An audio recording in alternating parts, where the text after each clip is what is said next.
Guys, in this video we're going to take a look at how you can enable or disable block at downtime to block the device on the iPhone 13 series. First, let's go back to the home screen by swiping up at the bottom of the screen, and on the home screen tap on settings. In settings, go down and tap on screen time. In here we go down and tap on downtime.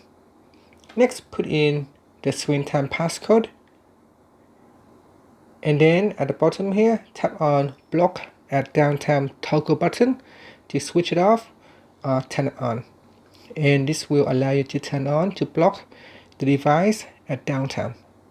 And that's it. Now you can tap on the back key to go back to your settings, or swipe up to go back to the home screen. Thank you for watching this video. Please subscribe to my channel for more videos.